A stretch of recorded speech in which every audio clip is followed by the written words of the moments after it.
95% लोग जो ऑनलाइन पैसा कमाना चाहते हैं वो 6 महीने के अंदर ही गिव अप कर देते हैं। नॉट बिकॉज के इंटरनेट में पैसा नहीं है, यू नो इंटरनेट में बहुत ज़्यादा पैसा है, बट उनकी कुछ ऐसी आदतें, उनकी कुछ ऐसी हैबिट्स हैं जो उन्हें ग्रो ही नहीं करने देती। अगर तुम्हें लगता है कि सिर्फ मेहनत ही काफ़ी है ऑनलाइन सक्सेसफुल होने के लिए तो तुम गलत सोच रहे हो। आज मैं तुम्हें 3 ऐसी हैबिट बताने वाला हूँ जो तुम्हें ऑनलाइन ज़्यादा अर्निंग करने से या अर्निंग करने से रोक रही हैं बिना तुम्हें पता चले, क्योंकि ये तुम्हारे माइंडसेट का हिस्सा बन चुके हैं। सोचो तुम दिन रात यूट्यूब पर सर्च कर रहे होते हो ऑनलाइन अर्निंग के ज़रिए।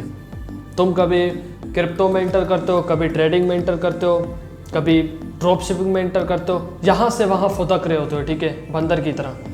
लेकिन 6 महीने गुजर जाते हैं यहाँ से वहाँ फुदकते वक्त, लेकिन तुम्हारा बैंक अकाउंट ज़ीरो ही रहता है। सबसे ज़्यादा दिमाग तब घूमता है, फ्रस्ट्रेशन तब आती है जब फैमिली मेम्बर्स ही आपको कहते हैं कि भाई 6 महीने हो चुके हैं, कोई रिजल्ट नहीं, ये ऑनलाइन के ड्रामे छोड़ दे। या आपके दोस्त आपको कह रहे होते हैं भाई तू अपना टाइम वेस्ट कर रहा है। यही वो पेन है जहाँ मैक्सिमम लोग फंस जाते हैं। और अगर तुमने ये 3 हैबिट्स अपनी लाइफ से कट नहीं की जो मैं तुम्हें बताने वाला हूँ, तो तुम भी 6 महीने के अंदर यही रिजल्ट पाओगे कि तुम्हारी फैमिली तुम्हें ये कहेगी कि भाई 6 महीने गुजर चुके, बेटा तुझसे ना हो पाएगा, तू कोई जॉब ही कर ले। या तेरा दोस्त तुझसे ये कहेगा कि भाई 6 महीने गुजर चुके, साल गुजर चुका है, तो अपना टाइम वेस्ट कर रहा है इस पर। पॉइंट नंबर 1 है शाइनी ऑब्जेक्ट सिंड्रोम। तुम सोचो एक बंदा है जो फ्रीलांसिंग स्टार्ट करता है 6 महीने पहले, 2 हफ्ते गुजरते हैं, कोई रिजल्ट नहीं आता है, सीधा अमेज़ॉन की तरफ करता है।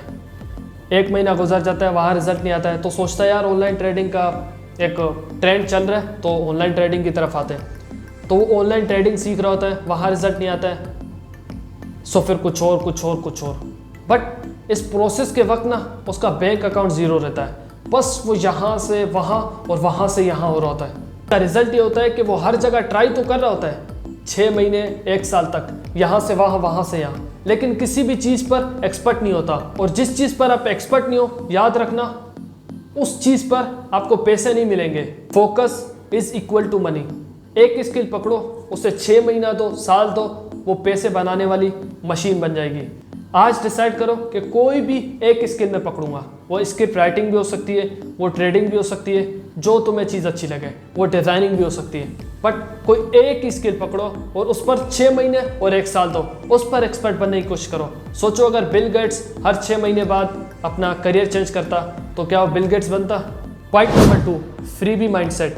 अब मैं तुम्हें एक स्टोरी सुनाने वाला हूँ, ठीक है। 2 लड़के थे, दोनों ने इसी तरह मेरी वीडियो देखी और पहले पॉइंट को पकड़ा। पहला पॉइंट क्या था कि भाई किसी एक स्किल पर टिके रहना। दोनों ने स्क्रिप्ट राइटिंग पकड़ी, ठीक है। अब जो पहला वाला बंदा है वो यूट्यूब पर हर वक्त फ्री कोर्स, फ्री है, फ्री वो, ठीक है, हर एक चीज़ बस फ्री में लपेटना चाह रहा होता है। तो उसने जो स्किल सीखी अब उसको साइड पे करो। अब सेकंड बंदा है, उसने मेरी वीडियो देखी है वाली और भाई लग गया, ठीक है, स्क्रिप्ट राइटिंग सीखने के लिए, ठीक है। अब उसने पता क्या किया, फ्री के साथ साथ कुछ कोर्स भी खरीदना स्टार्ट कर लिया, ठीक है, जिससे उसे काफ़ी मतलब जो सरफेस लेवल पर जो नॉलेज थी, ठीक है, स्क्रिप्ट से रिलेटेड, उसके अलावा जो किसी एक्सपर्ट के पास उसकी एक्सपीरियंस के जरिए जो डीप नॉलेज थी उसने वो भी पैसों के जरिए सीख ली।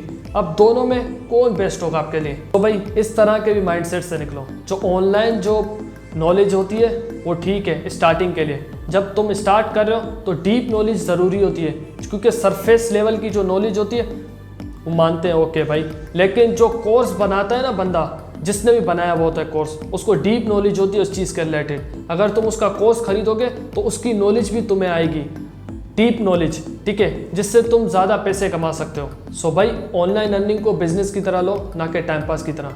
अब जब भी तुम फ्री चीज़ें देख रहे हो, एक छोटा सा ही कोर्स खरीदो जो तुम अफोर्ड कर सकते हो। अगर वो तुम्हारे लिए वैल्यूएबल है तो खरीदो भाई। अपने दिमाग को इस तरह ट्रेन करो कि तुम बिजनेस में हो, ना कि टाइम पास पर। Point number 3 no patience. अब इसे भी एक स्टोरी के थ्रू समझाता हूँ। जैसे जिम में लोग जाते हैं और 1 महीने में ये एक्सपेक्ट करते हैं कि उनकी इस तरह के बाइसेप होंगे, ठीक है, मेरे भी नहीं है, काफ़ी टाइम से जिम नहीं, और इस तरह के 6 पैक होंगे, ठीक है। सो ऑनलाइन अर्निंग में भी लोग इसी तरह से सोचते हैं। 1 महीना करने के बाद उन्हें लगता है कि स्कैम है, या हमसे नहीं हो पाएगा। रियलिटी है मसल और मनी दोनों कंपाउंड इंटरेस्ट से बनते हैं, आस्ता आस्ता। अगर तुम छोटी छोटी प्रोग्रेस को एंजॉय कर सकते हो ना, जैसे एक मंथ में तुमने कुछ सीख लिया और तुम्हें वो चीज़ बढ़िया लग रही है, चाहे पैसे आए ना आए, ठीक है, तुम लंबी रेस के घोड़े बन सकते हो, तुम एक लॉन्ग टर्म गेम जीत सकते हो। अपने लिए भाई प्लान बनाओ, बिना प्लान के कुछ भी नहीं होता भाई। अब इस तरह अगर मैं छोड़ दूं कि मैं स्किल सीखूंगा तो 4 साल भी लग सकते हैं स्किल सीखने को। सो भाई एक प्लान बना कि भाई मैंने 3 दिन में स्किल सीखनी है, ठीक है, इतनी सीखनी है कि मैं चीप क्लाइंट कम से कम पकड़ लूँ, ठीक है, उनके साथ एक्सपीरियंस भी लेता रहूँ, साथ में अपनी स्किल को भी इम्प्रूव करता रहूँ। फिर 4-5 महीने गुजरे, चीप क्लाइंट मतलब कि छोटे मोटे, ठीक है, क्लाइंट ढूंढ लिए, सस्ते में काम कर लिया, किसी को फ्री में काम करके दे दिया अपना एक्सपीरियंस ग्रो करने के लिए, ठीक है। जब टाइम गुजरता रहे, 4-5 महीने और गुजर चुके हैं, ठीक है, इन क्लाइंट्स के साथ, फिर प्रीमियम की तरफ जाओ।